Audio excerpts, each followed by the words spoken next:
नमस्कार। कार्यक्रम सन्दर्भ विशेष हेर्नको निमित्त टेलिभिजन सेट अगाडि र इन्टरनेटको माध्यमबाट विश्वका जुनसुकै कुनामा बसेर हामीलाई हेरिरहनुहुने तपाईँ सम्पूर्ण दर्शक महानुभावहरूमा कार्यक्रम प्रस्तोता म लक्ष्मी उप्रेती अनि कार्यक्रम सन्दर्भ विशेषको युनिटका तर्फबाट हार्दिक अभिवादन टक्राउन चाहन्छु। सूर्योदय टेलिभिजनको समसामयिक विषयलाई केन्द्रमा राखेर प्रस्तुत गरिने कार्यक्रम सन्दर्भ विशेष यहाँको आफ्नै कार्यक्रम हो र यस कार्यक्रममा हामी विविध विषयमा अथवा विविध विषयलाई केन्द्रमा राखेर कार्यक्रम तयार गर्छौं र त्यससँग सम्बन्धित सरकार र विज्ञहरूसँग संवाद चर्चा परिचर्चा बहस गर्दै आइरहेका छौं। कार्यक्रम आजको सन्दर्भ विशेषको यो नयाँ श्रृङ्खलामा म आज एउटा छुट्टै विषयमा समसामयिक विषयलाई केन्द्रमा राखेर तयार गरेको छु। जेनेरेसन जेड जेनजीका नव पुस्ताले सामाजिक सञ्जालमाथिको प्रतिबन्ध फुकुवा, भ्रष्टाचारको अन्त्य र सुशासनको मागसहित भदौ 23 गतेबाट सुरु गरेको प्रदर्शन देशभर नै उग्र रूप लियो। 23 र 24 गतेको प्रदर्शनपछि ससाना नानी बाबुहरूसहित एकै दिन 19 जनाको ज्यान गएको छ। 23 भदौको मानवीय र 24 भदौको सरकारी व्यावसायिक तथा निजी सम्पत्तिको क्षति यहाँहरू सबैलाई थाहा छ। घाइतेको चित्कार र मृतकहरूको परिवारको रोदन पीडा अहिलेसम्म थाक्न सकेको छैन। 2 दिनमा 72 जनाले ज्यान गुमाउनु परेको छ, हजारौं घाइते भएका छन् र त्यही घटनाबाट मुलुकको प्रशासनिक केन्द्रका रूपमा रहेको ऐतिहासिक सिंहदरबार, राष्ट्रपति भवन, सांसद भवन र न्याय सम्पादनको उपल्लो निकाय सर्वोच्च अदालतसहित मन्त्रीका अथवा राजनीतिक दलका नेताहरूका घर, पार्टी कार्यालय समेत जलेका छन्। आज म कार्यक्रम सन्दर्भ विशेष प्रस्तुत गर्दा निकै दुःख लागिरहेको छ र किनकि थुप्रै नानी बाबुहरूको ज्यान गएको छ त्यो घटनामा परेर। त्यही विषयलाई आज मैले यो केन्द्रमा राखेर कार्यक्रम सन्दर्भ विशेष तयार गरेको छु। कामना गर्दछु अब उपरान्त हामीले दुःखै दुःख, पीडै पीडा र मर्ने र मार्ने अनि जर्ने र जलाउने कुनै पनि विषयवस्तुमा हामीले कार्यक्रम बनाउनु नपरोस्, म यो कामना गर्दछु। र कार्यक्रम प्रारम्भ गर्नुभन्दा अगाडि त्यो घटनामा परेर जीवन गुमाउनुले सम्पूर्णप्रति म भावपूर्ण श्रद्धाञ्जली अनि शोकाकुल परिवारजनमा हार्दिक समवेदना र घाइतेहरूको शीघ्र स्वास्थ्य लाभको कामना गर्दछु। वास्तवमा जेनेरेसन जेड जेनजीले अघि सारेको सामाजिक सञ्जालमाथिको प्रतिबन्ध फुकुवा, भ्रष्टाचारको अन्त्य र सुशासनको माग पूरा गराउनको लागि चाहिँ यति ठुलो क्षति यो मुलुकले बेहोर्नु परेको हो वा जेनजीको ब्यानरमा अरू कसैले आफ्नो स्वार्थको लागि खेल खेले? आज म यी र यस्तै यस्तै विषयमा संवाद गर्नेछु। र अन्तरिम सरकार गठन भइसकेको छ र प्रधानमन्त्री सुशीला कार्कीको नेतृत्वमा गठित अन्तरिम सरकारका कामहरू अथवा अहिले बनेका मन्त्री परिषदका सदस्यको विषयमा जेनजी पुस्ताहरूको के छ धारणा, यस विषयमा पनि मैले खोतल्ने जमर्को गरेको छु। कुराकानी र संवादका लागि आज हामीसँग सूर्योदय टेलिभिजनको स्टुडियोमा झापा जिल्लाको मेची नगरपालिका वडा नम्बर 10 धुलाबारी निवासी विधात गिरी हामीसँग हुनुहुन्छ। उहाँ झापाको बिर्तामोड स्थित कन्काई कलेजमा स्नातक तहमा अध्ययनरत हुनुहुन्छ। उहाँले समाजका हरेक गतिविधिमा निगरानी गर्दै थुप्रै सङ्घ संस्थाहरूको जिम्मेवारी आफ्नो काँधमा राखेर अगाडि बढेको छ। त्यस्तो युवा व्यक्तित्व जसले समाजले खोजेको व्यक्तित्व आज हामीसँग हुनुहुन्छ। म उहाँसँग यही विषयको सेरोफेरोमा रहेर कुराकानी गर्नेछु। आउनुहोस् स्वागत गरौँ आजका हाम्रो अतिथि विधात गिरीलाई। विधाजी, यहाँलाई धेरै धेरै स्वागत स्टुडियोमा। धन्यवाद लक्ष्मीजी। सबैभन्दा पहिला यो समयको लागि म आभारी छु, आभार प्रकट गर्छु यहाँप्रति। तपाईहरुलाई पनि एकदम विशेष धन्यवाद। तपाईहरुले मलाई यस कार्यक्रममा आफ्नो 2-4 शब्दहरू र जेनजी आन्दोलनको बारे आफ्ना विचारधाराहरू प्रस्तुत गर्नको लागि अवसर दिनुभएकोमा म सूर्योदय टेलिभिजन लगायत सम्पूर्ण टिमलाई एकदमै धन्यवाद दिन चाहन्छु। सन्चै हुनुहुन्छ? एकदम सर। अहिलेको दिनचर्या कसरी बिताउँदै हुनुहुन्छ? अब यस्तो भएको छ सर, अब रिसेन्टली म चाहिँ ब्लड डोनेसन सम्बन्धी नै काम गर्छु। अब अहिले तपाईको लास्ट टाइम जेनजी आन्दोलनको कारणले गर्दा देशव्यापी रूपमा ब्लड सर्टेज पनि समस्या छ। हजुर त्यो पनि छ। त्यो भएको हिसाबले दिनमा 2-4 फोनहरू आउँछ अनि त्यहाँ पछाडि त्यो मिलायो अनि त्यहाँ पछाडि यसरी नै चलिरहेछ। अब कतिलाई समस्या पर्छ। अब अहिले जेनजी आन्दोलनपछि अहिले समय के भएको छ भन्दाखेरि अब सबैजनालाई अब पुलिसहरूले पनि अलिकति एक प्रकारको अब फलानालाई अरेस्ट गर्ने, ढिस्कानालाई अरेस्ट गर्ने। होइन, ठिक छ, त्यो विषयमा त मैले कुरा उठाउँछु। मैले यहाँलाई हजुर जेनेरेसन जेड या जेनजीको नयाँ पुस्ता भनेर सम्बोधन गरौँ। हजुर हजुर होइन, त्यो उमेर यहाँले पाउनुभयो। हजुर, मैले अघि कार्यक्रमको पृष्ठभूमिमा पनि धेरै कुरा उठाइसकेको छु। हजुर, जसरी यो भदौ 23 र 24 गते जुन खालको यो न यहाँले कल्पना गर्नुभएको थियो, न हामीले कल्पना गरेका थियौँ, न यो देशले नै कल्पना गरेको थियो, एउटा दुर्घटना भनौँ भयो। हजुर हजुर। एकपटक त्यो भदौ 23 र 24 गतेलाई यहाँ चाहिँ जेनेरेसन जेडको नव पुस्ता भएको कारणले एकपल्ट फर्केर हेर्न चाहनुहुन्छ, फर्किनुहुन्छ? अब यस्तो छ सर, अब 22 र 23 गते जुन प्रकारको देशमा हादसा भयो यो चाहिँ हामी कसैले पनि कल्पना गरेको विषय होइन। किनभने मैले बारम्बार तपाईँको काठमाडौँको टिमहरूसँग कोअर्डिनेट गर्दै गर्दाखेरि तपाईँको 23 गते जुन घटना र तपाईँको पुलिसको दमन जसरी गोली प्रहार गरेको थियो त्यसको उग्र रूप चाहिँ 24 गते चाहिँ देशव्यापी रूपमा तपाईँको यो चाहिँ यस्तो भयो कि तपाईँको कसैले पनि कसैलाई बोलाउनु परेन क्या त्यो अवस्थामा। एकदम स्वतःस्फूर्त रूपमा आफू नै निक्लिएर चाहे त्यो जेन जेडको चाहे वाईको सबैजना उमेर समूहको मानिसहरू सबैजना मिलेर आएर चाहिँ उहाँहरूले त्यो प्रकारको प्रदर्शन गर्नुभएको। तर यहाँले यति कुरो भनिरहँदा खास गरी हामीले बुझेको जेनजी अथवा जेनजीको परिभाषालाई हेर्ने हो भने त जेनजी भन्नाले विशेष रूपमा युवा पुस्तालाई जनाउँछ हैन, हामीले बुझेसम्म, जसले चाहिँ उसको उमेर अथवा सन् 1997 देखि 2012 बीचको अवधिमा जन्मेका व्यक्तिहरू जो चाहिँ यतिखेर डिजिटलको युगमा साक्षी हुनुहुन्छ। तर तपाईहरू जतिको मान्छे अथवा यति प्रविधिसँग भिज्नु भएको डिजिटल युगको तपाईहरू हुनुहुन्छ हैन, त्यो आन्दोलन जसरी भयो नि यो वास्तवमा जेनजीकै आन्दोलन थियो या कहिलेकाहीँ भनिन्छ यो 23 र 24 को आन्दोलन चाहिँ कतै धमिलो पानीमा कसैले माछा मारे, के लाग्छ यहाँलाई? अब यो विषयमा चाहिँ यस्तो सर, अब सबैजनाको अभिव्यक्ति फरक हुन्छ र सबैजनाले आफ्नो रूपमा टिका टिप्पणी गर्ने हो। र मैले रिसेन्टली सुनिरहेको छु कि के छ भने अब विभिन्न प्रकारका पार्टीका झोलेहरू पनि समावेश भएको छन्। तर म एउटा कुरा चाहिँ के भन्न चाहन्छु भने उनीहरू पनि 13 वर्षदेखि 28 वर्ष उमेर समूहकै भित्र हो, उहाँहरू जेनजी नै हो क्या। त्यो चाहिँ कसैले पनि कुनै पनि राजनीतिक दलमा हुँदै गर्दाखेरि हामीले त्यो नकार्न सकिँदैन।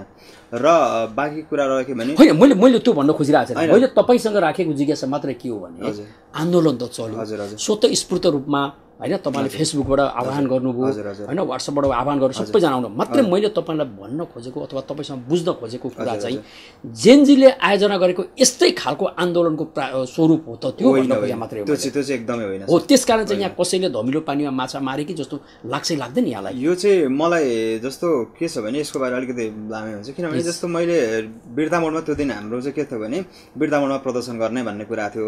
र बिर्ता मोडमा गर्दाखेरि के भयो भने तपाईँको हामी पहिलोचोटि तपाईँको हामीले यता कारभित्र धुलाडीको साथीहरूसँग हामी बिर्तामोड गयौँ, त्यहाँ पछाडि हामी बिर्तामोड नगरपालिका गयौँ, त्यहाँ पछाडि फेरि हामीले फर्केर आएर चाहिँ मुक्ति चोकमा प्रदर्शन गऱ्यौँ, शान्तिपूर्णै गऱ्यौँ।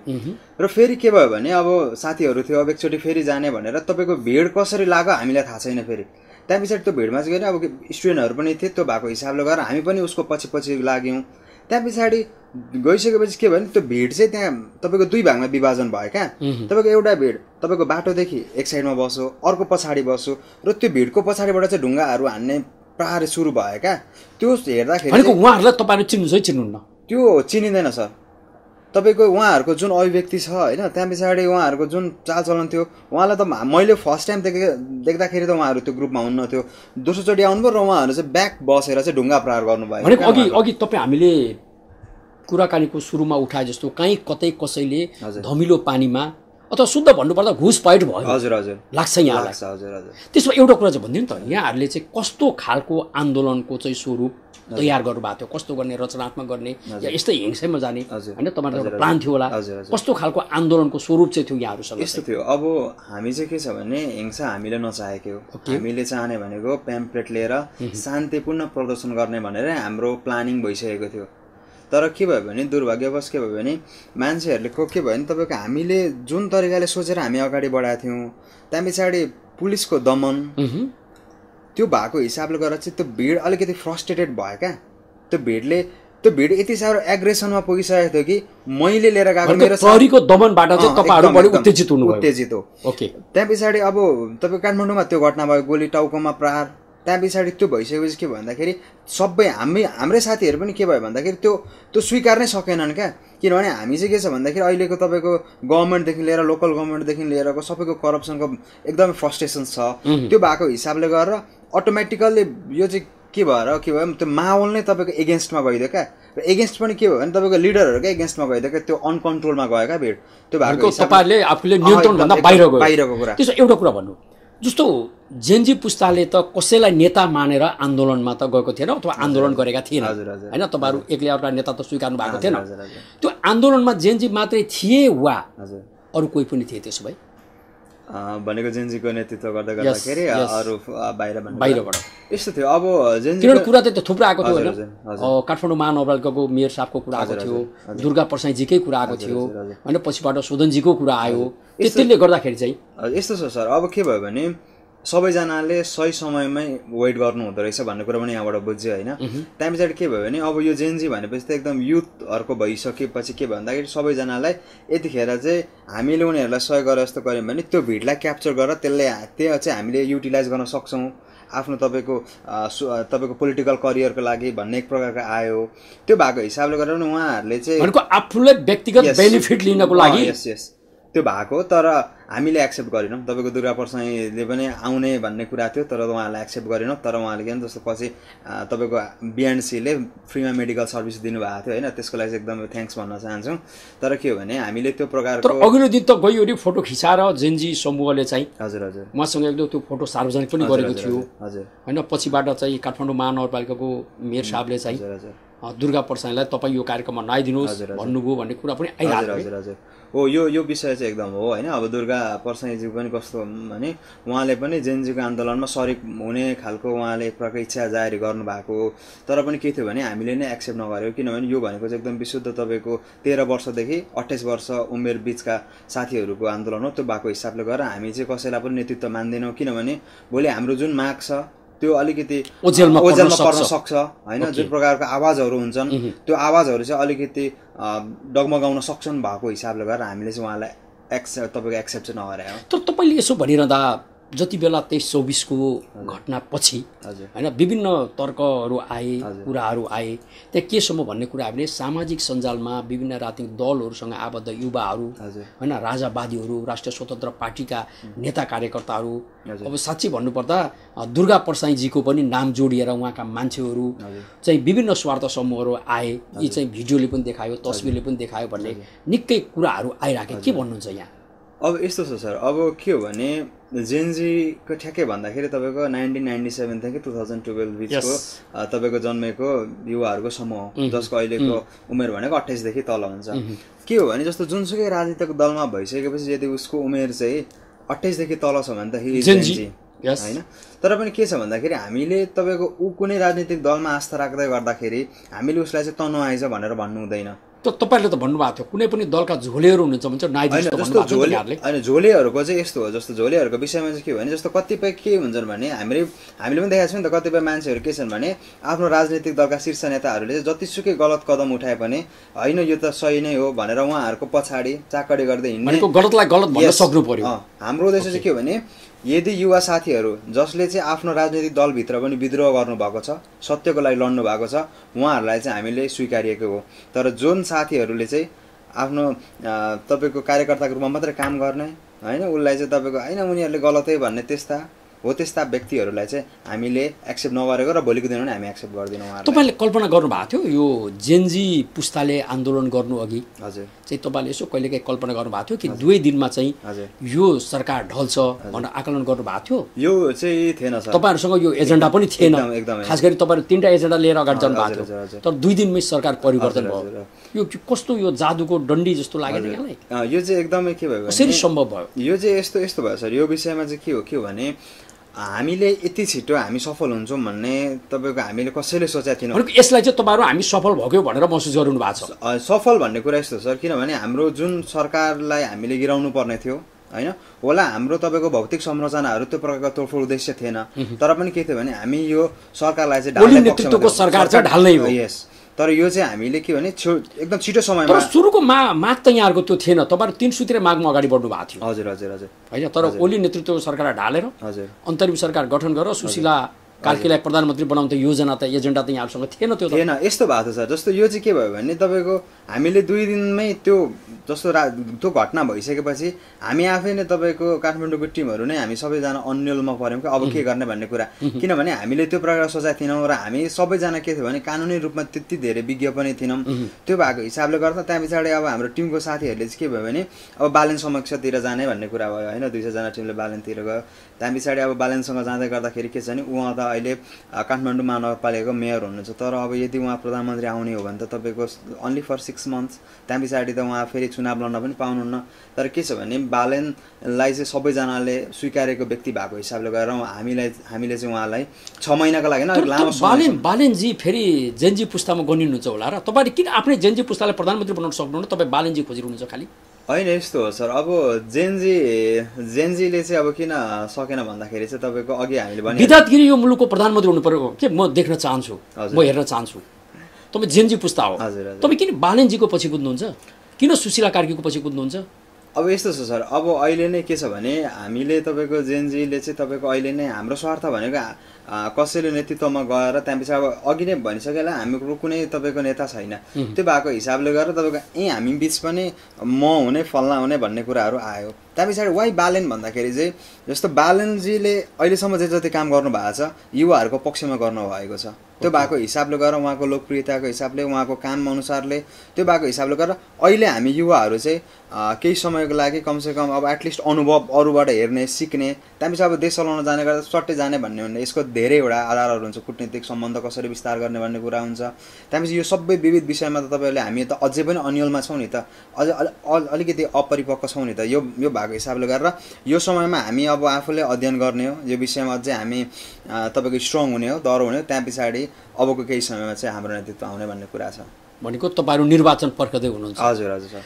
त्यसो भए जसरी यो 62-63 को जनआन्दोलन ताका जन्मिएका वा किशोर अवस्थामा रहेका आजका जेनजी युवाहरू होइन, तपाईँहरू भनौँ अथवा हाम्रै सन्तान भनौँ न, अहिले समाजको सक्रिय हिस्सा बनिसके भनेर हामीले बुझौँ?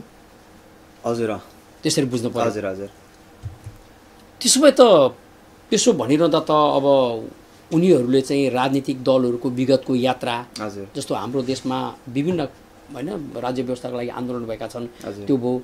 अनि पटक पटक हाम्रो राजनीतिक दलहरूको असफलता होइन, शासन जनताप्रति व्यवस्था अथवा भनौँ न एकदम पार्टीप्रतिको फ्रस्ट्रेसन, त्यसले गर्दा पनि अलिकति यो सरकारलाई अथवा यो सिस्टमलाई जेनजी पुस्ताले चाहिँ स्वीकार्न सकेन वा स्वागत गर्न सकेन भनेर बुझ्यो भने सही हुन्छ कि गलत हुन्छ? यस्तो हो सर। अब यसलाई चाहिँ के भनिदिन्छु भन्दाखेरि मैले पर्सनली भन्दाखेरि चाहिँ तपाईँको पोलिटिक्स चाहिन्छ सर, पार्टी चाहिन्छ होइन। तर के कस्तो पार्टी चाहिन्छ भन्दाखेरि चाहिँ जसले चाहिँ जनताको आवाज बनोस्, हामी चाहिँ त्यस्तो पार्टीको खोजीमा छौँ। ओके, त्यस्तो भेटिन्छ पार्टी? त्यस्तो भेटिन चाहिँ अहिलेसम्म तपाईँको कुनै पनि जस्तो व्यक्तिको हिसाबमा 2-4 व्यक्तिहरू हुनुहुन्छ जसले चाहिँ हामीलाई के लाग्छ भने उहाँले चाहिँ गर्नुहुन्छ जस्तो लाग्छ। तर के भयो भने उहाँ पनि अब कुनै पनि राजनीतिक दलमा आबद्ध भएको हिसाबले गरेर त्यो थोरै पार्टीले अब अलिकति उहाँहरूलाई पकडमा राख्ने छ। यदि नेपालमा पनि तपाईँको तर मुलुक त मल्टी पार्टी सिस्टममा छ नि त सर? हजुर हजुर। मल्टी पार्टी सिस्टम भए चाहिँ होइन, तपाईँलाई कुन पार्टी मन पर्यो त्यहाँ जान सक्नु होला, मलाई कुन पार्टी मन पर्यो म त्यहाँ जान सक्नु होला, या 5 वर्षमा एकपल्ट भोट हुन्छ त्यहाँ गएर मैले मतदान त गर्न पाइएला होइन। अनि मल्टी पार्टी सिस्टममा चाहिँ पार्टी रहितको कुनै नेता कार्यकर्ता खोज्दा सम्भव होला त सक्थ्यो फेरि? यो चाहिँ यस्तो छ सर। अब हामीले चाहिँ पार्टी रहितको भन्दा पनि मैले अघि पनि भनिहालेँ के हो भने हाम्रो विषय चाहिँ पार्टीमा आबद्ध भएको मान्छेसँग हामीसँग सरकार होइन क्या। तर पार्टीमा आबद्ध हुँदै गर्दाखेरि उसको गतिविधि चाहिँ के छ त, ऊ कतिखेर कुन अवस्थामा जनताको पक्षमा उभिएको छ भन्ने कुराले चाहिँ ठुलो म्याटर गर्छ क्या सर। हामी चाहिँ हो त्यस्तो नेतृत्व खोज्दैछौँ सर। त्यसो एउटा कुरा भनिदिनु त, यो जेनजी पुस्ता चाहिँ हजुर सर हामीले अघि सुरुमा पनि भनेको छौँ 1997 देखि 2012 बिचको अवधिमा जन्मेका, जति बेला डिजिटल युग थियो होइन, त्यहाँदेखि यहाँ त्यस बेलादेखिको यो जेनजी पुस्ता नेपालका राजनीतिक दलहरूको प्रायोरिटीमा प्राथमिकतामा किन पर्न सकेन, किन परेन के लाग्छ यहाँलाई? यस्तो छ सर। अब यो विषयमा चाहिँ के छ भन्दाखेरि अब यो हाम्रो चाहिँ के छ भने चाहिँ ठ्याक्कै जस्तो 2-4 जना अलिकति चलपल होइन, अलिकति टाटाबाटाहरू चाहिँ के छ भने तपाईँको विद्यार्थी लेभलदेखि नै कुनै न कुनै पोलिटिक्स पार्टीमा इन्भल्भमेन्ट भइसक्यो क्या सर। 11 देखि नै अहिले त छ नि त। त्यहाँ पछाडि कलेज लेभलमा जाँदै गर्दाखेरि एजेन्ट सम पार्टी भइहाल्यो। त्यहाँ पछाडि बाँकी रहेका हामी चाहिँ कस्तो भयो भन्दाखेरि हामीलाई कुनै पोलिटिकल पार्टी पनि हामी एक्सेप्ट गर्न सक्दैनौँ होइन। त्यहाँ पछाडि नगर्दा पनि धर त छैन, नगर्दा पनि धर छैन भन्दाखेरि कस्तो भइदियो भन्दाखेरि अब हामीले कि अब त्यसलाई अब अहिलेको अवस्थामा के भने कि एक्सेप्ट गर्नु पर्यो कि अब अरू जाँदैछन् अब आफू चुप लाएर हेरेर बस्नु पर्यो, फाइट गर्नु पर्यो। किनभने अहिले त जहाँ पनि सोर्सको थियो त्यो भएको हिसाबले गर्दा यति फ्रस्ट्रेटेड भएको थियौँ हामी यो अवस्थामा। अनि त्यहाँ पछाडि चाहिँ यो गरिसकेपछि अहिले चाहिँ अलिकति थोर बहुत कमसेकम कन्स्ट्यान्ट अथवा स्वतन्त्र बसेर पनि हुन्छ है भन्ने कुरा चाहिँ हामीले पनि इक्जाम्पल सेट गरेका छौँ। किनभने म कुनै पनि राजनीतिक दलमा अहिलेसम्म कुनै पनि छैन क्या सर। त्यो भएको हिसाबले गर्दा हामी चाहिँ के हो भने म जस्तो कुनै पनि राजनीतिक दलमा नहुँदै गर्दाखेरि सबैलाई म नहुनु भन्दिनँ। हुनु आफ्नो इच्छा हो, होइन जस्तो मलाई पनि भविष्यमा कुनै पनि राजनीतिक दलले मैले भने जस्तो विचारधारा बोकेर आएर नेतृत्व मैले भने जस्तो होइन म पनि जान सक्छु त्यो म भन्न सक्दिनँ तर के हो भने अहिले पनि कुनै पनि राजनीतिक दलमा हुनुहुन्छ भने तपाईँ बस्नुहोस् त्यहीँ अहिले नै तपाईँले राजीनामा तर सहीलाई सही र बेठिकलाई बेठिक चाहिँ भन्नुहोस् तर अहिले हामीले यति कुरा गर्दा नि अघि जुन जिज्ञासा मैले यहाँलाई राखेँ जेनजी पुस्ता नेपालको राजनीतिक दलहरूको प्राथमिकता किन परेन भन्दा यहाँले आफ्नो विचार यहाँ राख्नु भएको छ होइन तर खास गरी चाहिँ के रहेछ भने समाजमा अहिले पनि तपाईँ हाम्रो कम्युनिटी तपाईँ हाम्रो सोसाइटी चाहिँ कस्तो भने हजुरबुवा हजुरआमा होइन बुवा आमा अनि मात्रै हामी हजुर त्योभन्दा अगाडि हाम्रो 5 पुस्ता अगाडि गइदियो त्यसपछि मात्रै हामी पछाडि परेको कारणले कहिलेकाहीँ जेनजी चाहिँ यो राजनीतिक दलहरूको पुस्तामा अलिक ओजेलमा परेको हो भन्न पनि सकिन्छ एकदम सकिन्छ किनभने के भयो भने मान्छेहरूले अलिकति हेर्ने तरिका कस्तो फरक छ भने सर मेरो बाउ कङ्ग्रेस हुनुहुन्छ भने यो पनि कङ्ग्रेस भन्ने मान्छेले त्यसरी अभिव्यक्ति दिनुहुन्छ क्या भनेको एउटा परिवारको सदस्य जुन पार्टीमा छ यस उसका सबै सन्तान चाहिँ त्यही पार्टीमा छ भन्ने सोसाइटीको बुझाइ छ सोसाइटीको बुझाइ छ तर त्यो गलत छ भन्ने एकदम गलत हो सर त्यसो अब एउटा कुरा गरिदिनु अब यत्रो पनि भइसकेको छ होइन हजुर अब यहाँहरूले त सुरुमा पनि कुरा उठाउनु भएको थियो कि आजको जेनजी आन्दोलनले उठाएका खास गरी मागहरू प्रत्यक्ष निर्वाचन कार्यकारी राष्ट्रपति भन्नुभएको छ यहाँहरूले होइन त्यसपछि चाहिँ पूर्ण समानुपातिक निर्वाचन प्रणाली भन्नुभएको छ यो त खास कुनै नयाँ विषय त बनेन यो त 20 वर्ष अगाडिदेखि चलिराखेको छ सर यो कुरो चलिरहेछ मात्रै कार्यान्वयन मात्रै नभएको के भन्नु चाहिँ यस्तो छ सर अब यो चाहिँ हामीले किन चाह्यो भन्दाखेरि चाहिँ तपाईँको हाम्रो चाहिँ पोलिटिक पार्टी के भयो भन्दाखेरि तपाईँको कन्स्ट्यान्ट भएन क्या तपाईँको 6-7 महिनामा सरकार ढल्ने तपाईँको अब अहिले फेसबुकले तपाईँले किन आएर सूचीकरणमा बस्दैन भन्दाखेरि यही रिजनले गर्दा नेपालको राजनीतिक स्थिरता भएन अस्थिरता भयो लड्ने देश होइन यो भएको हिसाबले गर्दा के भन्दाखेरि जस्तो नेपालको कतिपय कानुनहरू यस्तो अवस्थामा छ कि सर कार्यान्वयन भएको छैन र हामी चाहिँ के हो भने यो यस्तो कुराहरू चाहिँ कार्यान्वयनमा ल्याउनुपर्छ यो हुनैपर्छ भन्ने पक्षको हो हामी सम्भव छ नेपालमा अब यो प्रत्यक्ष निर्वाचित कार्यकारी राष्ट्रपति र पूर्ण समानुपातिक निर्वाचन प्रणाली सम्भव देख्नुहुन्छ किनभने अघि मैले भने राजनीतिक दलले योभन्दा अगाडि यस्ता चाहिँ धेरै कुरा उठाएर आइरहेका छन् कि हजुर होइन अब यो जेनजी पुस्ताले उठाएको सम्भव छ देख्नुहुन्छ यहाँ यस्तो sir nothing is impossible in this world होइन त्यहाँ पछाडि के हो भने हामी अझै पनि केही बिग्रेको छैन सर लेट्स ट्राई इट किनभने यदि सही मान्छे नेतृत्वमा गयो भने त्यति धेरै समय पनि लाग्दैन सर हाम्रो देश परिवर्तन चेन्ज भइहाल्छ यस चेन्ज हुन्छ त्यो भएको हिसाबले गरेर एक्सपेरिमेन्ट गर्दै जाने कुन चाहिँ बेस्ट हो हामी त्यसलाई लिने हो सर त्यसमा एउटा गर्नु त तपाईँले यति भनिरहँदा होइन यो जेनजी नयाँ पुस्ताको चाहिँ नि आन्दोलन विगत वर्तमान र भविष्यको बारेमा अलिकति इमेजिङ गर्नुपर्दा कल्पना गर्नुपर्दा तपाईँ कसरी गर्नुहुन्छ यस्तो छ सर अब जेनजी आन्दोलन चाहिँ तपाईँको यति कसरी फ्रस्ट्रेट भयो भन्दाखेरि चाहिँ जुन नेपो किड्स हुन्छ नि त्यसको चाहिँ ल्याभिस लाइफको फ्लेक्सिङबाट स्टार्ट भएको हो होइन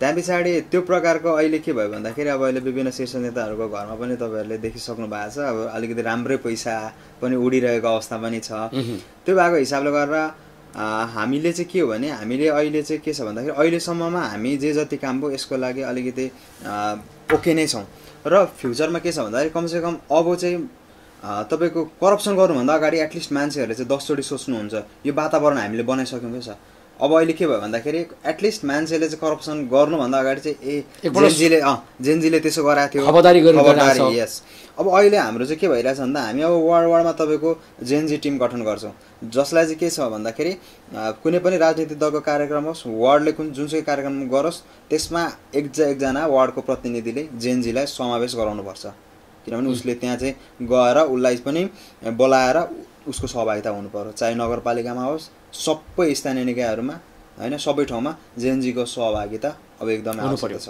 हुनु पर्यो अब तर नि तपाईँहरूले यसो भनिरहँदा प्रमाण त सबै नष्ट गरिदिनु भएको छ नि त फेरि जसरी तपाईँले भ्रष्टाचारको कुरा गरिरहनु भएको छ तपाईँहरूले त जस्तै काहीँ कसैले चाहिँ भ्रष्टाचार गरेको तपाईँहरूसँग आधार प्रमाण भने उसलाई कारवाही गर्ने होला तर तपाईँले अफिसै डराइदिनु भएको छ कम्प्युटर नै डराइदिनु भएको छ होइन संरचना नै ध्वस्त भइसकेका छन् भएका कागजात सबै नष्ट छन् होइन अख्तियारका डकुमेन्ट त्यस्तै छन् मालपोतका डकुमेन्ट त्यस्तै छन् सिंहदरबारका अधिकार त्यस्तै छन् स्थानीय तहमा भएका डकुमेन्ट त्यस्तै छन् अब के आधारमा उनीहरूमाथि इन्भेस्टिगेसन गरेर भ्रष्टाचारको दोषी ठहर उनीहरूलाई कारवाही गर्ने त अब प्रमाणै त नष्ट गरिदिनु झन् म त सहयोग भएन र उहाँहरूलाई नै आफै त्यस्तो लाग्दैन हजुर यो पनि यस्तो छ अब के भयो भने सर आन्दोलनमा चाहिँ तपाईँको कुर्सी फुटाउने तर चेयर राख्ने भन्ने नै हुँदैन रहेछ सर सबैभन्दा इम्पोर्टेन्ट त तपाईँको आन्दोलन यति साह्रो अन्धो हुँदो रहेछ, उसले सबै विध्वंस नै मचाउने रहेछ। तर तपाईँको अब भ्रष्टाचारको मुद्दाहरूमा चाहिँ के छ भने सर, यसमा चाहिँ के भन्न चाहन्छु भने तपाईँको अब अहिले पनि स्टडी भइरहेछ कतिपय विषयमा, तर पनि तपाईँको उहाँको चाहिँ ब्याङ्क डिटेल्स यदि चाहनु हो भने तपाईँको कुन ब्याङ्कमा कति छ भन्ने कुराहरू थाहा हुन्छ क्या सर। त्यो भएको हिसाबले गर्दा त्यो आधारमा पनि जस्तो पछिल्लो समय उहाँहरूले के उहाँको नाममा कुन कुन सम्पत्ति छ, कति जग्गा छ, कुन ठाउँमा कति जग्गा लिनुभएको छ, कुन व्यापार व्यवसायमा लगानी गर्नुभएको छ, होटलमा कति लगानी गर्नुभएको छ, उहाँको सेलेरी कति छ, कागजमा पनि प्रमाण त देख्नु पर्यो होला नि त। उहाँले पनि त आफ्नो पुर्ख्यौली सम्पत्ति हुनसक्छ, अरू काम गरेर इन्कमको सोर्स कमाएर होइन खरिद गर्न सक्नुहुन्छ, त्यसका कुराहरू पनि त थियो होला। अथवा मैले त ठ्याक्कै तपाईँसँग भन्न खोजेको कुरा के भने यदि मैले काहीँ त्यस्तो अपराध गरेको थिएँ भने त मेरो डकुमेन्टै तपाईँले जलाएर नष्ट गरिदिँदा म त आइएम भेरी हेप्पी, किनभने मेरो प्रमाणै नष्ट गरिदिनु भयो। यदि नगरिकन तपाईँहरूले चाहिँ त्यसलाई चाहिँ कब्जा गरेर होइन अख्तियारमा लगेर छानबिन गरेर म दोषी ठहरमा कारबाही हुन्थेँ, तर म माथि अनुसन्धान गर्ने डकुमेन्टहरू नै सुवा भयो होइन। यो तपाईँले भन्दै गर्दाखेरि चाहिँ अब थोरै जस्तो जे जति घटना हो यो प्रति अलिकति दुःख पनि लाग्छ होइन हामीलाई, किनभने हामीले अघि पनि भनिसक्यो हामीले यो प्रकारको हामीले सोचेका थिएनौँ यति साह्रो विध्वंस हुन्छ, यति धेरै तपाईँको नेपालभरि नै यति धेरै सरकारी भवनहरू सरकारी संरचनाहरू ध्वस्त हुन्छ भन्ने हामीले कल्पना पनि गरेका थिएनौँ। अब यो सबै सम्झिँदाखेरि चाहिँ अलिकति थोरै मन पनि दुख्छ होइन। तर पनि अब के छ भने मन दुखाएर मात्रै अहिले बस्ने पनि अवस्था छैन। अब के छ भन्दाखेरि यसलाई भुलेर अब स्ट्रङली अगाडि गएर अब कसरी अब हिजो जे भयो त्यसलाई एउटा घटनाको रूपमा लिउँ, दुर्घटनाको रूपमा लिउँ, अब हामी सबै मिलेर अगाडि बढौँ भन्ने तपाईँहरूको कुरा हो। यही हो सर। अब एउटा कुरा भने त यो नेपालमा विभिन्न समय भएका आन्दोलनहरूले चाहिँ होइन विभिन्न खालका राजनीतिक रूपान्तरणहरूमा महत्त्वपूर्ण योगदानहरू पनि दिएका छन्। त्यहाँ तपाईँले पनि थोरै कन्ट्रिब्युट गर्नु होला, मैले गरेको होला। यो 2046 सालको जनआन्दोलनदेखि 2062-63 को जनआन्दोलनसम्म हरेक आन्दोलनमा चाहिँ नयाँ नयाँ व्यवस्था, संविधान, राजनीतिक विचारधाराहरू चाहिँ त्यहाँ जन्मिसकेका हुन्छन् होइन। त्यो तपाईँ हामीले भइसक्यौँ। 46 साल हामीले अलिअलि थाहा पायौँ होइन, 7 साल 17 साल बुवाहरूले भनेको सुन्यो होला। 62-63मा जे गऱ्यौँ हामीले पनि केही गऱ्यौँ होला, योगदान होइन तर यसमा गऱ्यौँ। र अब अहिले भन्दा चाहिँ नेपालको जेनजी सन् 1997 12सम्म जन्मेको पुस्ताले आन्दोलनलाई चरम स्करसम्म पुर्याएर अन्तरिम सरकारसम्म गठन गर्न सफल भयो होइन। यसलाई चाहिँ ऐतिहासिक मान्नु पर्ला। त्यसो एउटा कुरा भनिदिनुहोस्, ठ्याक्कै यसरी तयार भएको अन्तरिम सरकारलाई एकपटक पछाडि फर्केर हेर्नु त के पाउनु चाहिँ? अब यस्तो छ सर, अब के भयो भने अब अन्तरिम सरकारको गठन गर्दाखेरि धेरै प्रश्नहरू उठाएको छ क्या। सुशीला कार्की अब युवाहरूले आन्दोलन गरेको तर त्यो बुढी आमा आउनु भन्दाखेरि म चाहिँ के भन्छु भने यो अवस्थामा Sushila Karki is the best option. किन भन्दाखेरि उहाँलाई नीति नियमदेखि लिएर कानुनको पाना उहाँहरू जानकार हुनुहुन्छ क्या। कमसेकम एटलिस्ट यो अहिले त तपाईँ एकदम संवेदनशील म क्लियर मान्छे भन्ने कुरामा तपाईँहरू पनि क्लियर हुनुहुन्छ होइन। अब क्लियर अनक्लियर यो मुलुकको पहिलो महिला प्रधान न्यायाधीश बन्नुभएको माननीय सुशीला कार्की तपाईँलाई थाहा छ? हजुर हो। 80 जना न्यायाधीशको नियुक्ति पनि थाहा छ? हजुर यसलाई कसरी हुन्छ तपाईँ? अब यस्तो छ सर, अब के हो भने अब सुशीला कार्की मात्रै होइन, सुशीला कार्की सम्माननीय प्रधानमन्त्री सुशीला कार्कीज्यू मात्रै होइन, अरू पनि व्यक्तिहरू तपाईँको नेतृत्वमा अगाडि जाँदै गर्दाखेरि चाहिँ विभिन्न आक्षेपहरू उहाँका चाहिँ पुराना चाहिँ तपाईँको यस्तो यस्तो गर्नुभएको फल्ना डिस्काना, मैले त अझै तपाईँको उहाँको श्रीमानले प्लेन हाइज्याक गरेको अब अहिले मिडियामा आइरहेछ यो कुराहरू। अब कतिपय कुराहरू चाहिँ के हुन्छ भन्दाखेरि त्यो एक प्रकारको प्रमाण नभइसकेपछि अथवा के नपुगिसकेपछि त्यो अफवाहको रूपमा पनि हुनसक्छ, अथवा कसैले त्यसलाई चाहिँ तपाईँको दुश्मनीको रूपमा पनि निकाल्न सकेको हुन्छ। त्यो बिहाइन्ड राखेर सुशीला कार्की अहिलेसम्म के गर्नुभएको छ भन्ने कुरा जस्तो उहाँले आफ्नो बुकमा पनि धेरै कुराहरू प्रश्न पार्नु भएको छ। र म चाहिँ के भन्छु यो अवस्थामा Sushila Karki is the best option. किनभने उहाँलाई चाहिँ कानुनदेखि लिएर तपाईँको अहिले 1 महिनामा हेर्नु त तपाईँको अहिलेसम्म मन्त्रीमण्डलहरू पनि राम्रै चयन गर्दै आउनु भएको छ होइन। तपाईँको कामहरू पनि राम्रै गर्दै आउनु भएको छ। भनेको जेनजीले गरेको आन्दोलन चाहिँ हजुर यसैको लागि गरेको छ, यही गरेको लागि गरेको छ भन्ने मात्रै बुझौँ त। अहिले तपाईँले मन्त्री परिषदको कुरा गर्दै हुनुहुन्छ, मन्त्री परिषदको सदस्यहरू एकपल्ट फर्केर हेर्नु भएको छ यहाँले? होइन यस्तो छ सर, मलाई एउटा जेनजी पुस्ता देखाइदिनु न, जेनजी उमेरको एकजना मन्त्री देखाइदिनुहोस् त। हजुर त्यहाँ तपाईँको उपस्थिति हुनु पर्दैन? हजुर खोइ त। अब यस्तो सर, अब यो विषयमा चाहिँ के भन्दाखेरि अहिले विषम परिस्थितिमा मैले अघि पनि भनिसकेको छु, यो अहिलेको एकदम विषम परिस्थिति छ। यो भएको हिसाबले गरेर यहाँ चाहिँ तपाईँको जाँदै गर्दाखेरि तपाईँको एउटा सही मान्छेलाई कमसेकम म नगए पनि, किनभने तपाईँको अघि पनि हामीले भन्नु जस्तो लिडर्स तपाईँको हाम्रो समाजमा धेरैजना हुनुहुन्छ क्या, कुनै पनि राजनीतिक दलमा आबद्ध नहुनु भएका, उहाँले प्लेटफर्म नपाउनु भएको छ क्या। This time for experiment for them होइन। उहाँहरू जानुहुन्छ सबै थोक्छ उहाँहरूसँग मात्र फोरम भेट्नु भएको छैन। यस भेट्नु भएको छैन। हो त्यस्ता व्यक्तिहरू जाँदै हुनुहुन्छ र के छ भन्दाखेरि हामीले चाहिँ तपाईँको अहिले नै हामी गएर लिने तपाईँको गर्ने हामीले चलाउने भन्ने पक्षमा छैनौँ क्या। किनभने हामीलाई थाहा छ कि हामीसँग त्यति धेरै क्षमता पनि छैन, हामी चिरपरिचित पनि त्यति छैन, हामीलाई कानुनको बारे पनि त्यति धेरै हामीलाई नलेज छैन। त्यो भएको हिसाबले गरेर अहिले हामीले कब्जा गरेका छौँ भन्दैमा हामी गएर अहिले रजाइ गर्ने होइन। यो अवस्थामा के छ भन्दाखेरि कमसेकम जेनजीले मात्रै होइन, जेनजीको हितको लागि मात्रै होइन, सबै उमेर समूहको समग्र नेपालीहरूकै उमेर समूहको लागि हित हुने खालको नेतृत्व हामीले छानेर लिएर जाँदैछौँ र अब हामी तपाईँको निर्वाचन पनि नजिक छौँ। अब यो अवस्थामा के हुन्छ भन्दाखेरि हामी जेनजीहरूबाट पनि प्रतिनिधि आउन सक्ने उच्च सम्भावना छ र त्यहाँ पछाडि अबको नेतृत्वमा जेनजीहरू पनि देख्नुहुनेछ तपाईँ। भनेको जेनजीको अबको यात्रा चाहिँ हजुर यसरी नै अगाडि बढ्छ भनेर बुझ्नु। हजुर हजुर यस सर। त्यसो एउटा कुरा भनिदिनु, जस्तो जेनजी आन्दोलनमा ज्यान गुमाएका घाइते भएका मानिसहरूको पारिवारिक अवस्था कस्तो छ, यो विषयमा केही सोधीखोजी गर्नुभयो यहाँहरूले? यस्तो छ सर, अब जेनजी आन्दोलनमा ज्यान गुमाउनु भएका चाहिँ कस्तो थियो भने अधिकांश चाहिँ तपाईँको पढ्न आउनुभएको व्यक्तिहरू हुनुहुन्थ्यो, 2-4 व्यक्तिहरू र 2-4 व्यक्तिहरू चाहिँ के थियो भन्दाखेरि तपाईँको उहाँहरू आन्दोलनमा समावेश हुनुभएको थिएन होइन। त्यहाँ पछाडि उहाँ चाहिँ तपाईँको कलेज सकेर घर फर्किने क्रममा 2-4 साथीहरूलाई चाहिँ त्यसरी पनि गोली लागेको छ होइन। त्यहाँ पछाडि तपाईँको अलिक बढी चाहिँ तपाईँको के थियो भन्दाखेरि पाहाडबाट होइन तपाईँको ल्याङ्ग्वेज पढ्नेदेखि लिएर त्यहाँ कलेज पढ्नेदेखि लिएर उहाँहरू त्यस्तोहरू साथीहरू। उहाँहरू आन्दोलनमा सहभागी हुनुभएको थियो? होइन होइन सर, यस्तो हो, अधिकांश हुनुभएको थियो तर केही विद्यार्थीहरू चाहिँ के भएका थिए भन्दाखेरि उनीहरू चाहिँ आन्दोलनमा सहभागी भएका थिएनन्, उनीहरू चाहिँ घर जाने क्रममा थिए सर। 2-4 साथी घाइते त हुनुभयो, मृत्यु गर्नुभएको छ। अब यसो हुन्छ नि त सर, अब उनीहरूको लागि त्यो तत्काल अथवा दीर्घकालीन रूपमा के कस्ता सहयोग आवश्यक पर्छन् होइन, त्यसको लागि सरकारले के गर्छ, अन्य निकायले के गर्छन् त्यो तय गर्ने अथवा त्यसलाई कसरी कार्यान्वयन गर्ने जिम्मा त यहाँहरूको पनि होला नि त होइन। जेनजी आन्दोलनमा गएर त्यो हुनुभएको छ, त्यो बारेमा के सोच्नु भएको छ यहाँले? सरकारसँग के गर्नुभएको छ उहाँहरूको राहतको लागि? अब यो विषयमा चाहिँ के छ भन्दाखेरि अब सरकारले अस्ति अब सबैजनालाई अब हाम्रो चाहिँ माग के छ भन्दाखेरि जेनजी आन्दोलनमा ज्यान गुमाउनु भएका सम्पूर्ण मानवहरूलाई शहीद घोषणा। भनेको 72 जनालाई नै? हजुर। अनि त्यहाँ पछाडि आन्दोलनमा तपाईँको हात खुट्टा गुमाउनु भएका साथीहरूलाई सरकारले निःशुल्क उपचार, अब अहिले तपाईँको निःशुल्क उपचार भइरहेछ र के छ भन्दाखेरि कुरुवाले पनि त खर्च हुन्छ नि त हो, त्यसमा पनि सरकारलाई हामीले के गर्ने भन्दाखेरि त्यो कुरुवादेखि लिएर सबै विविध खर्च गर्ने र ऊ निको नहुन्जेलसम्म कमसेकम हो त्यो सबै जिम्मेवारी सरकारले लिनुपर्छ। किनभने कतिपय अवस्थामा के छ भन्दाखेरि कतिपय साथीहरू के छ भने गोली लागेको छ, अबको 1 महिना 2 महिनामा ठिक हुनुहुन्छ उहाँहरू होइन।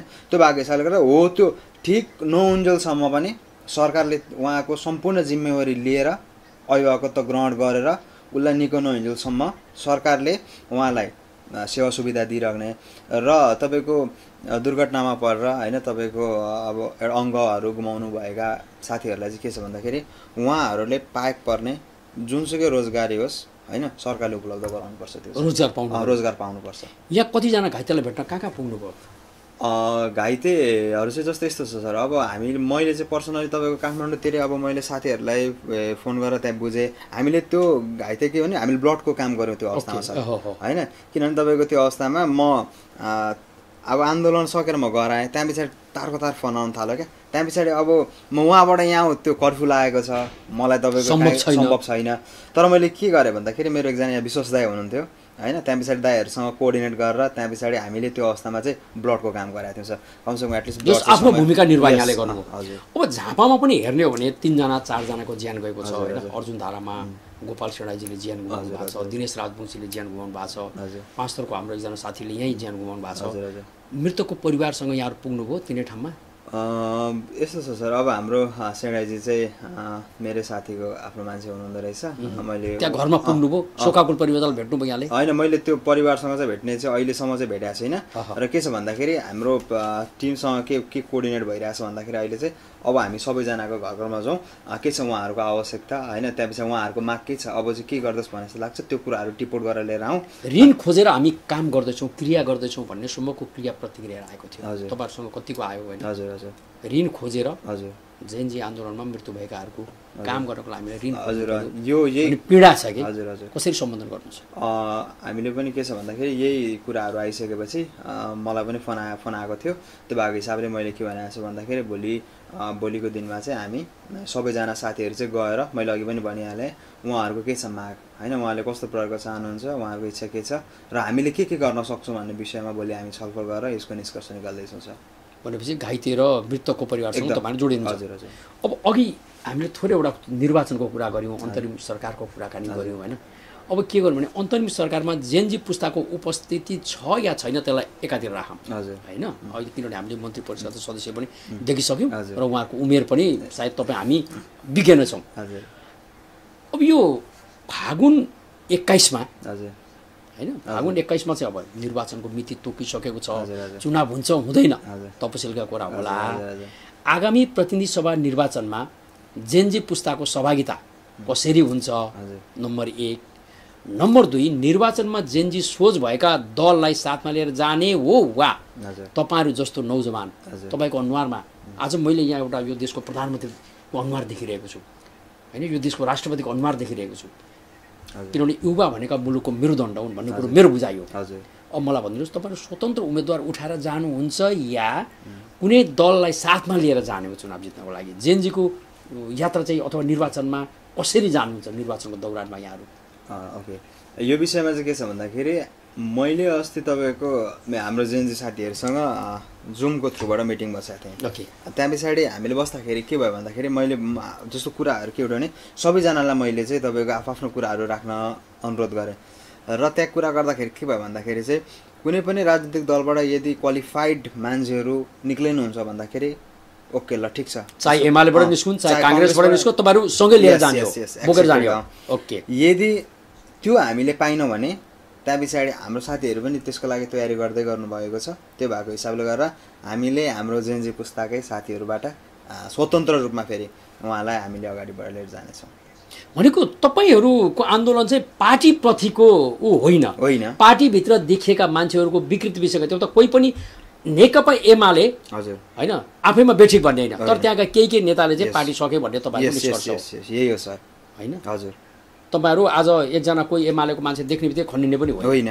ओके, त्यसमा एउटा कुरा नि हजुर, भोलि तपाईँको क्षेत्रबाट झापाको निर्वाचन सायद तपाईँको 1 नम्बर पर्छ होला। त्यो 1 नम्बर क्षेत्रबाट नेकपा एमाले होस् या नेपाली काङ्ग्रेसले होस् या नेकपा माओवादी या देशकै पुरानै पार्टीले भनौँ न, पुरानो पार्टीले साँच्चैको उम्मेदवार अगाडि सार्यो भने तपाईँहरू बोकेर जान तयार। तर हिजोको जस्तो विभिन्न आरोप लागेका उम्मेदवार चाहिँ त्यसको विरुद्धमा तपाईँहरू उम्मेदवार दिनुहुन्छ हो। यदि मैले अघि पनि भनिहालेँ, यदि उहाँको चाहिँ हिस्ट्री पुरै चेकआउट हुन्छ, उहाँले के कति गरेर आउनुभएको हो त, उहाँले राम्रो काम कतिवटा गर्नुभएको छ, नराम्रो काम के गर्नुभएको छ, कुन समयमा जनताको पक्षमा उभिनु भएको थियो कि थिएन होइन, त्यो सबै कुराहरूको खण्डन हुन्छ, सबै कुराहरूको अनुसार लेखाजोखा राख्नुहुन्छ एकदम सर। अब म अलिकति तपाईँहरूको आन्दोलन पछाडि वरिष्ठ अधिवक्ता टीकाराम भट्टराईले हजुर एउटा कुरा भन्नुभएको छ, त्यो मैले जस्तो तस्तो यहाँ सारेर पनि ल्याएको छु होइन, मैले उतारेर पनि ल्याएको छु।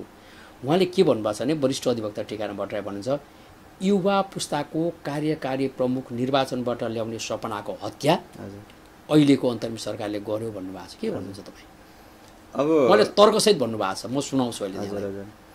अब यस्तो छ सर, अब अहिले नै तपाईँको मैले अघि भनिहालेँ हाम्रो जेनजीको चाहिँ के भयो भन्दाखेरि हामीले यति छिटो पनि सोचेको थिएनौँ, यति छिटो यो प्रकारको हजुर। त्यहाँ पछाडि अब अर्को अन्यल के भयो भन्दाखेरि हामीले हाम्रो नेतृत्व कसरी लिने भन्ने कुरामा पनि त्यतिखेर विवादित भयो। त्यहाँपछि अब अहिलेको जेनजीको लिडर पनि म आफै पनि भन्ने पनि कतिपय साथीहरू देखिन्छ अथवा म त्यहाँ पनि भइरहेछ। यो भएको हिसाबले गरेर तपाईँको उहाँले भन्दै गर्दाखेरि टिक्का टिप्पणी आफ्नो ठाउँबाट ल ठिक छ हामी त एक्सेप्ट गर्छौँ होइन, यो विषयमा हामी त्यति धेरै बहस पनि गर्दैनौँ। सबैजनाले अब कतिजनाले के भन्नुहुन्छ अब यो विषयमा अब हामीले ल ठिक छ उहाँले चाहिँ यति नै भन्नुभएको रहेछ, ठिक छ हामी एक्सेप्ट नै गर्छौँ जस्तो आफ्नो तरिकाले अभिव्यक्ति दिँदै गर्दाखेरि हामीप्रति टिक्का टिप्पणी, अहिलेको सरकारप्रति टिक्का टिप्पणी होइन, जसरी जेनजीहरूले अहिले जुन प्रकारको गतिविधि गरिरहेको छ यो प्रति टिक्का टिप्पणी दिनेहरूलाई पनि हामी ल ठिक छ समय आउँछ भनेर हामीले यसरी नै जवाफ दिँदै आएका छौँ सर। त एउटा कुरा नि हजुर सर, यदि यहाँलाई कसैले विधाजीलाई कसैले हजुर होइन तपाईँ जेनजी पुस्ताको अथवा यो देशको भविष्य बोकेको यो मुलुकका नेपाली जनताले खोजेको विधातगिरी भनेर एउटा तरिकाबाट बुझे हजुर होइन, त्यो उहाँहरूको ठाउँमा ठिकै होला। तर अर्को टिमले के भन्छ भने जसरी जेनजी पुस्ताको चाहिँ संविधान संशोधन गर्ने पवित्र उद्देश्य र लालसा थियो होइन, अघि यहाँले पनि भन्नुभयो हामी चाहिँ पहिलो प्रायोरिटी चाहिँ हामीले प्रधानमन्त्रीको लागि काठमाडौँ महानगरपालिकाको मेयर साहबलाई भनेको थियौँ, बालेन्द्र शाहलाई भनेको थियौँ, तर उहाँ 6 महिना पछाडि चुनाव हुने भयो र चुनावमा जान कारणले उहाँ मान्नु भएन भनेर यहाँले भन्नुभएको छ। त्यसैलाई जोडेर कसैले बालेन्द्र शाह चाहिँ जेनजी पुस्ताका हुन् र उहाँको उमेर कति हो भनेर तपाईँसँग जिज्ञासा राख्यो भने के जवाब दिनुहुन्छ? यस्तो छ सर, अब हामीले चाहिँ के हो भने जेनजीले नै सरकार नेतृत्व गर्ने भन्ने हामीले त्यो तपाईँको कहीँ पनि देख्नुहुन्न सायदै होइन। जस्तो जेनजीले नै तपाईँको वडा सदस्य, वडा अध्यक्षदेखि लिएर नगर प्रमुखदेखि लिएर समग्र देशलाई नै जेनजी उमेर समूहकै भित्र भन्ने कुरा हाम्रो माग होइन होइन। हाम्रो त के हो भने हामीले त एउटा ट्रस्टफुल लिडर मात्रै हामीले खोजे हो सर होइन। ट्रस्टफुल लिडर जसले चाहिँ करप्सन गर्दैन, जसले चाहिँ जनताको पक्षमा उभिन्छ, जहिले पनि सत्कर्म गर्छ, हामी त त्यो लिडरहरूको खोजियो सर। चाहे ऊ जेनजी उमेर समूहको होस् चाहे नहोस्, चाहे 60 वर्षको होस् चाहे 20 वर्षको होस्, हामी चाहिँ त्यस्तो लिडर जेनजी ग्रुप होइन सर। तर तपाईँले उठाएको त खास गरी त जेनजी समूहले उठाएको कुरा त नि विधा सर। हजुर, आन्दोलनको चाहिँ प्रत्यक्ष निर्वाचन, कार्यकारी, राष्ट्रपति, पूर्ण समातिक निर्वाचन प्रणाली नै यी थिए नि त, सुशासन, पारदर्शिता। तर यी माग त कहाँ पुगे नि त सर। आज हामीले चाहिँ हामीलाई प्रधानमन्त्री पनि हुनु छैन, राष्ट्रपति पनि हुनु छैन, अथवा हामीलाई चाहिँ क्लियर मान्छे चाहियो, नेट एन्ड क्लिन भएको मान्छे चाहियो भने तपाईँले यसो भनिरहनु भएको छ, माग अगाडि सारिरहनु भएको छ। अहिले नयाँ मन्त्री परिषदको पनि चाहिँ सदस्यहरू आइसक्नु भएको छ। यी सबै कुरा हेर्दा त जेनजीले उठाएका यी मागहरू त छन् नि त, यी त कता ओझेलमा परे सर?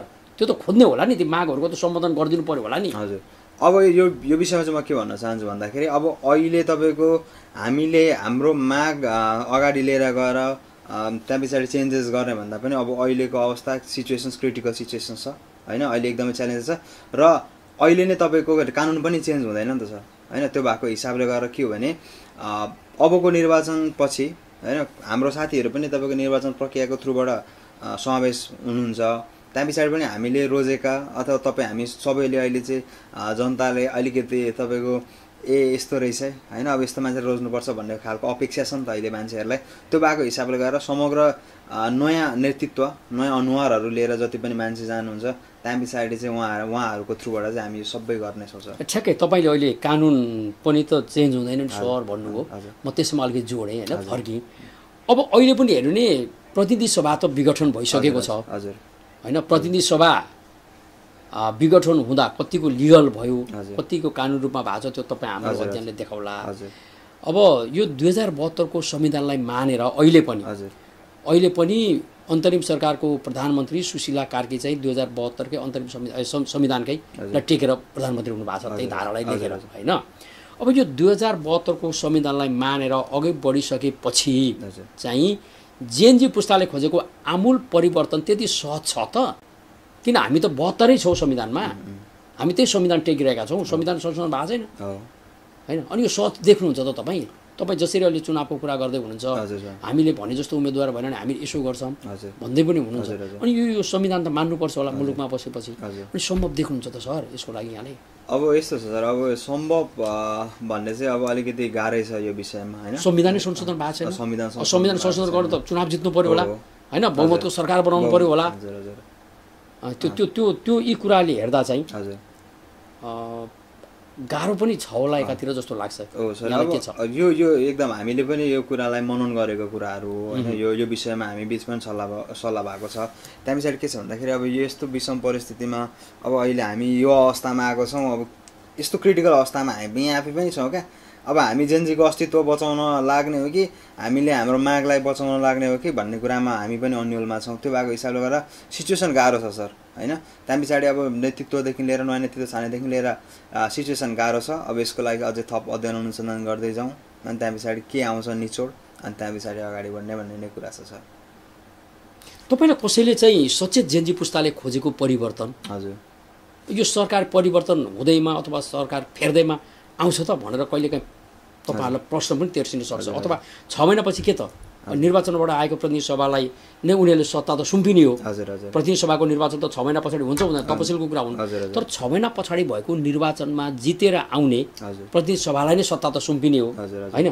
त्यसो गर्दाखेरि तपाईँहरूको त्यो माग कहाँ पुग्ने हो, जेनजीको अहिलेको आन्दोलनको परिणाम कसरी त्यहाँ जाने हो होइन, रिजल्ट के पाउने भन्ने कुरा पनि हुन्छ। त्यसकारण यो प्रक्रियाबाट आउँछन् भन्ने कुरामा चाहिँ कतिको ढुक्क हुनुहुन्छ, अथवा त्यो पछि के हुन्छ भनेर अलिक कल्पना गरौँ न। यस्तो छ सर, अब अहिले चाहिँ के छ भन्दाखेरि चाहिँ मान्छेहरूमा अलिकति राजनीतिक चेत अलिकति अभिवृद्धि भएको छ सर होइन। त्यहाँ पछाडि मान्छेहरूले के छ भन्दाखेरि अब फला अब चाहिँ हामीले कमसेकम एटलिस्ट भोट दिनुभन्दा अगाडि चाहिँ विभिन्न कुराहरू चाहिँ जान्नुपर्ने रहेछ, ऊ कस्तो व्यक्ति रहेछ भन्ने कुरा, आफ्नो नेतृत्व कसरी छान्ने पढ्न सक्नु पर्यो हामीले एकदम। तपाईँको त्यो चेन्जेस भएको छ अहिले सर। तपाईँको अब अहिले के अर्को के ढुक्क हुन हामी सक्छौँ भने तपाईँको एटलिस्ट अब मान्छेले भ्रष्टाचार चाहिँ तपाईँको कमसेकम हेरेको छ नि त सर, भिडियोहरू देखाएको छ नि त। अब चाहिँ भ्रष्टाचार गरेर मेरो घर जल्ने रहेछ, अथवा यिनीहरूले योसम्म पनि गर्ने रहेछन्, अथवा यो गर्ने रहेछन्, त्यो गर्ने रहेछन्, अथवा म गलत भयो भने मेरो त्यसको चाहिँ कारणले गर्दा मेरो परिवारलाई नै यिनीहरूले असर गर्ने रहेछ भन्ने प्रकारको कमसेकम मान्छेमा चेत भएको छ। र के छ भन्दाखेरि नयाँ नेतृत्व आउने अथवा जसले चाहिँ तपाईँको निर्वाचनमा आउने चुनावमा म नेता हुने मान्छेले पनि अब चाहिँ के सोच्ने समय आएको छ भन्दाखेरि यिनीहरूले त यस्तो पनि गर्दो रहेछन्, अथवा मैले चाहिँ गलत ट्र्याकमा गएँ भने चाहिँ योसम्म पनि हुने रहेछ मेरो नतिजा अथवा परिणाम चाहिँ यस्तो हुने रहेछ भन्ने कुरा पनि ऊ त्यो कारणले अवेर नै हुने भयो सर। अब भनेको जेनजीको आन्दोलनबाट चाहिँ एउटा लेसन चाहिँ सिक्नु पर्यो, तपाईँले एउटा पाठ सिकाउँदै हुनुहुन्छ।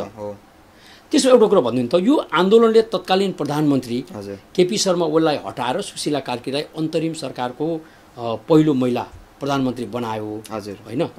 अब बनेको यो बनेको अन्तरिम सरकारले 6 महिना पछाडि चुनाव गराउँछ। यो 6 महिनाको बिचमा धेर थोर त सम्बोधन गर्नुपर्छ होला। यहाँहरूका माग सम्बोधन हुने कुरामा चाहिँ कतिको आशावादी हुनुहुन्छ हाम्रो जेनजी पुस्ता? हामी एकदम आशावादी छौँ सर। हाम्रो मागहरू सम्बोधन पनि हुन्छ। अहिले मैले अघि भने होइन, अब अहिलेको सरकारलाई एकदमै बढी च्यालेन्ज छ, किनभने एक समयमा तपाईँको सरकारलाई पनि तपाईँको त्यही ढङ्गले अगाडि पनि लिएर जानुपर्नेछ होइन। तपाईँको जेनजीको मागलाई पनि सम्बोधन गर्नुपर्नेछ, चुनाव पनि गराउनु पर्नेछ। त्यहाँ पछाडि कानुनी पाटाहरू आफ्नो ठाउँमा छन्, त्यो भएको हिसाबले गर्दा हाम्रो मागहरू पनि सम्बोधन हुन्छ होइन। र तपाईँको यसरी नै अगाडि बढ्छ सर। नयाँ पुस्ताले विकल्पका नीतिका खाकाहरू तपाईँले तयार गरिसक्नु भएको छ? हामीले चाहिँ यस्तो छ सर, अब यो विषयमा चाहिँ के छ भन्दाखेरि चाहिँ हामीले अबको यस्तो हुनुपर्छ भन्ने कुराहरूमा चाहिँ अब मैले मात्रै गरेर हुँदैन सर, किनभने जेनजीको कुनै पनि लिडर छैन सर। त्यहाँ पछाडि हामीले चाहिँ के छ भने अहिले दैनिक रूपमा एक डेढ घन्टा चाहिँ सबै साथीहरूसँग बसेर सल्लाह गरेर जुम मिटिङ गर्छौँ। त्यहाँ पछाडि यो गर्नुपर्ने रहेछ, अथवा के गरौँ त, अथवा तपाईँको प्रत्येक साथीहरूले आफ्नो क्षेत्रको प्रतिनिधित्व गरेर तपाईँको क्षेत्रको मान्छेहरूले चाहिँ के भन्दै हुनुहुन्छ अथवा कस्तो खालको गर्ने भन्ने कुरा छ, यो कुरा चाहिँ हामीले लिइरहेछौँ सर अहिले। त्यहाँ पछाडि लिँदैछौँ। त्यहाँ पछाडि अहिले लिँदै गर्दाखेरि चाहिँ के आएको छ भन्दाखेरि तपाईँको पहिले चाहिँ नेतृत्वमा जाँदै गर्दाखेरि चाहिँ भ्रष्टाचारहरू अधिकांश भएको छ। अब कमसेकम हामीले त्यो सेक्टरहरूलाई चाहिँ कसरी निर्मूल गर्ने भन्ने कुराहरूको चाहिँ गर्नुपर्छ। आवाजबिनहरू छन् कतिपय, उनीहरूको आवाज बन्नुपर्छ, कसरी उनीहरूलाई पनि तपाईँको सहभागिता गराउने विभिन्न तपाईँको ठाउँमा होइन। त्यो प्रकारले हाम्रो अध्ययन भइरहेछ र त्यो हामीले तयार गरिरहेछौँ सर। जस्तो अहिले यहाँले भन्नु नि हामी चाहिँ अहिलेको अन्तरिम सरकारले चाहिँ हाम्रो मागहरू पुरा गर्ने कुरामा हामी आशावादी छौँ, ढुक्क छौँ भन्नुभएको छ। तर उहाँले केही दिन अगाडि राष्ट्रको नाममा सम्बोधन गर्नुभएको थियो, यहाँले पनि सुन्नुभयो होला होइन। उहाँले राष्ट्रको नाममा सम्बोधन गर्ने क्रममा के भन्नुभएको छ भने जेनजी आन्दोलनमा अभिव्यक्ति जनादेश अनुसार सबै काम तत्काल गर्न सकिँदैन, चुनाव पछि भन्नुभएको छ। अब भन्नुहोस् मलाई, फागुन 21 गते चुनाव हुने चाहिँ सम्भावना कतिको देख्नुहुन्छ? सम्भावना देख्नुहुन्छ? सुरक्षाको कुरा होला, नेपालको सुरक्षा यस्तो छ। हजुर, अब यो विषयमा चाहिँ के छ भन्दाखेरि अब हामीले तपाईँको भोलिन्टियर रूपमा पनि आह्वान गर्न सकिन्छ त सर होइन। त्यहाँ पछाडि के छ भन्दाखेरि हामीले सर यो त टोल विकासको चुनाव होइन नि त, यो त राष्ट्र बनाउने संविधान ताल परे संविधान संशोधन गराउने खालको चुनाव हो, प्रतिनिधि सभाको होइन। यहाँ हामी कुनै उपभोक्ता समितिको चाहिँ चुनाव गरिरहेको छैनौँ, अनि भोलिन्टियरले यो चुनाव गराउन सक्छ भने सम्भव छ। तपाईँको चुनाव गर्ने प्रक्रियामा इलाका प्रहरीले डरेका छन्, पुलिस कहाँ बस्ने टुङ्गो छैन, ऊ आफू भयभीत छ होइन। मतदाताहरूमा अझै पनि डर त्रास छ कि यहाँले पनि भन्नुभयो होइन। अनि यो अवस्थामा अब 6 महिना पछाडि अब बिचमा चाडपर्व 2-3 महिना आउँदैछ, सम्भव छ त, कल्पना छ त भोलिन्टियरबाट चुनावको सपना देख्नु? होइन, यस्तो छ सर। अब तपाईँको के छ भन्दाखेरि अब जे जति पनि घटनाहरू भयो 22 र 23 गते, त्यहाँ पछाडि अहिले तीव्र गतिमा फेरि पुनर्निर्माण र पुलिसहरूको पुनः आगमन एकदमै धमाधम भइरहेछ। त्यसपछि हामीले के गरिन्छ भन्दाखेरि चाहिँ चुनावको बेला म्यादी प्रहरी रूपमा तपाईँको सरकारले जहिले पनि म्यादी प्रहरीहरू खटाउने छ हाम्रो देशमा। त्यहाँ के छ भन्दाखेरि तपाईँको प्रक्रिया चाहिँ तपाईँको चुनावी प्रक्रिया त तपाईँको निर्वाचन आयोगले हेरिहाल्छ। त्यहाँ पछाडि के छ भन्दाखेरि सुरक्षाको दृष्टिकोणलाई अझै अगाडि बढाउनु चाहिँ के छ भन्दाखेरि हामीले तपाईँको त्यो प्रकारको भोलिन्टियर रूपमा पनि आह्वान गरेर कमसेकम जस्तो हामी पनि त तयार छौँ नि त, कमसेकम हाम्रो पनि इच्छा के हो भन्दाखेरि चुनाव चाहिँ शान्तिपूर्ण होस् होइन। त्यसरी कसरी जस्तो मेरो निर्वाचन क्षेत्रमा हुँदै गर्दाखेरि चाहिँ हामी त्यहाँका साथीहरूलाई लिएर चाहिँ हामी त्यसलाई सुरक्षाको दृष्टिकोणले कसरी स्ट्रङ बनाउन सकिन्छ भन्ने कुराहरू त हामी पनि त सोचिरहेछौँ नि। तर मतदाताहरू पनि त सुरक्षित हुनु पर्यो होला, उनीहरूले चाहिँ अब म सुरक्षित छु भन्ने महसुस गर्नु पर्यो होला नि। त्यो चाहिँ कतिको महसुस दिलाउनुहुन्छ तपाईँहरू? यो विषयमा चाहिँ यस्तो सर, हामीले चाहिँ तपाईँको के छ भन्दाखेरि 22-23 को घटनापछि जुन प्रकारको सबै क्षेत्रमा आतङ्क मच्यो, मान्छेहरू एकदम त्रासित थिए। त्यहाँ पछाडि अब अहिलेसम्म हेर्नु, त्यहाँ पछाडि अहिले आएर त्यो घटना छैन, किनभने हामीले आफै तपाईँको सरकारी भवनहरू फेरि पुनर्निर्माण गर्नुपर्छ भनेर सरसफाइको अभियानहरू थालिसक्यौँ। पुलिस चौकीहरूमा कलरदेखि लिएर रङ सबै कुरा आफै गर्दैछौँ।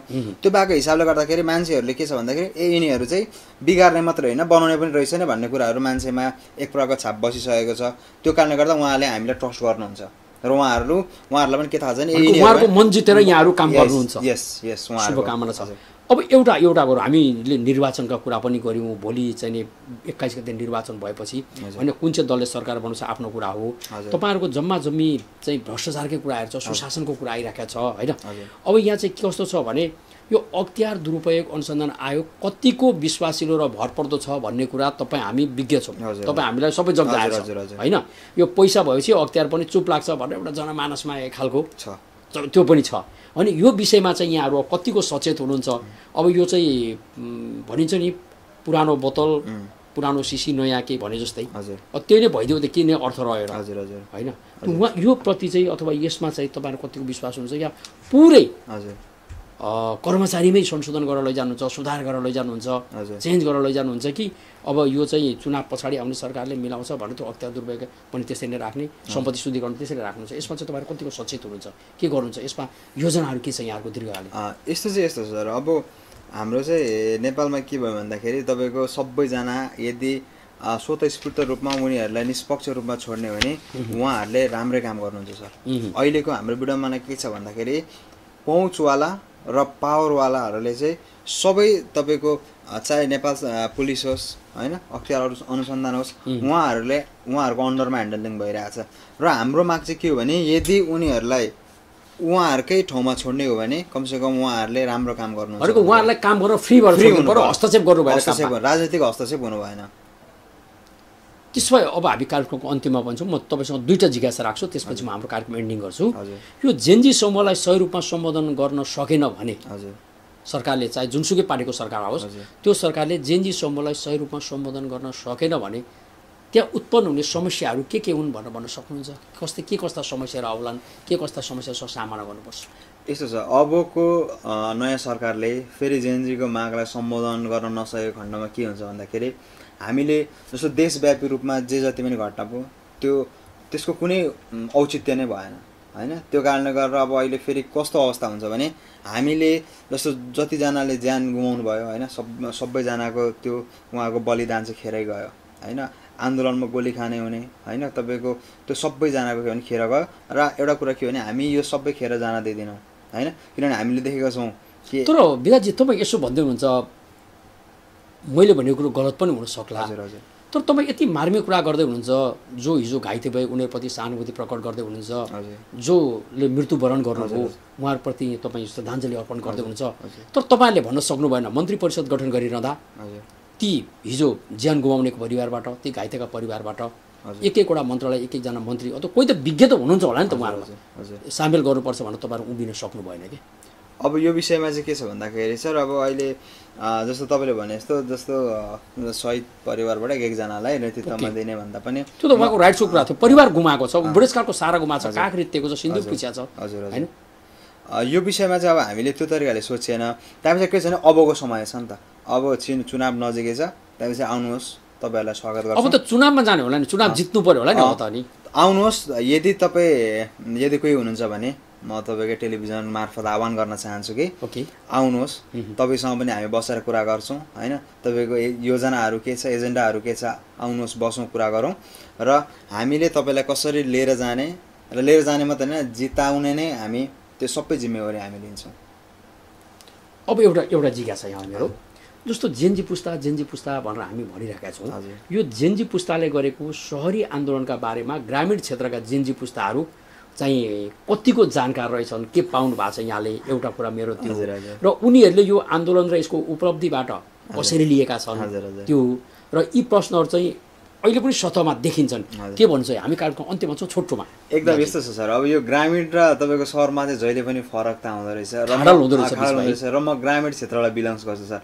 अब अहिले मेचीनगरकै जेनजीको प्रतिनिधि हेर्ने भने हामी अलिक बढी नै देख्न सक्छौँ होइन। अब तर सहरतिरका हुनुहुन्छ, सहरतिर नै हुनुहुन्छ सबैजना, अथवा देखिने लेमलाइटमा भनेको सहरतिरै हुनुहुन्छ। र हामीले चाहिँ के छ भन्दाखेरि गाउँ नै मेचीनगर 1 2 3 4लाई समेटेर हामीले पनि तपाईँको ग्रुपहरू बनाएर हामी त्यो अनुसारले त्यहाँबाट अध्ययन गरिरहेछौँ। त्यहाँ पछाडि अब प्राथमिकतामा जहिले पनि सहर नै बस्दो रहेछन् सर होइन। अब यो हाम्रो पनि सिकायो अनुभव यस्तै छ सर।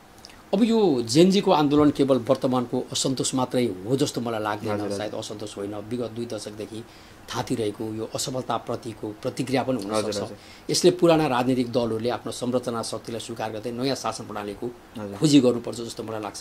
हामी यति भन्छौँ, यहाँसम्म आइदिनु भएको छ, यो अमूल्य समय, यो विचारका लागि म मेरो व्यक्तिगत अनि सूर्योदय टेलिभिजनको तर्फबाट विधाजीलाई हार्दिक आभार प्रकट गर्छु। एकदमै तपाईँलाई पनि, लक्ष्मीजीलाई पनि एकदमै धेरै धेरै धन्यवाद दिन चाहन्छु, र म सूर्योदय टिभीलाई पनि एकदमै धेरै धन्यवाद दिन चाहन्छु, किनभने उहाँहरूले पनि एटलिस्ट जेनजीको प्रतिनिधित्व गरेर कमसेकम उनीहरूको बारे जान्ने, र मलाई पनि तपाईँको यो प्लेटफर्म दिँदै गर्दाखेरि तपाईँ लगायत म सम्पूर्ण टिमलाई पनि म मेरो व्यक्तिगत तर्फबाट र सबै जेनजीको प्रतिनिधित्वबाट एकदमै धेरै धेरै धन्यवाद दिन चाहन्छु सर। हवस् त, कार्यक्रम सन्दर्भ विशेषको आजको निर्धारित समय यही सकिएको छ। हाम्रो निम्तोलाई स्वीकारेर स्टुडियोसम्म आइदिनुहुने आजका हाम्रा अतिथि विधागिरीप्रति हार्दिक हार्दिक हार्दिक आभार प्रकट गर्दै तपाईँ दर्शक श्रोताले यति जेलसम्म टेलिभिजन हेरिदिनुभयो, सुनिदिनुभयो, तपाईँलाई पनि सम्मान र सेल्युट भन्दै फरक विषय र प्रसङ्गमा म नयाँ चर्चा परिचर्चा बहसका लागि अतिथिलाई लिएर आउने नै छु। त्यतिन्जेलसम्मका लागि आजको कार्यक्रम सन्दर्भ विशेषको यो नयाँ श्रृङ्खलाबाट कार्यक्रम प्रस्तुता म लक्ष्मी उप्रेती अनि कार्यक्रम सन्दर्भ विशेषको युनिटलाई बिदा दिनुहोस्। यहाँहरू सूर्योदय टेलिभिजनका अन्य कार्यक्रम हेर्दै रहनुहोला। नमस्ते।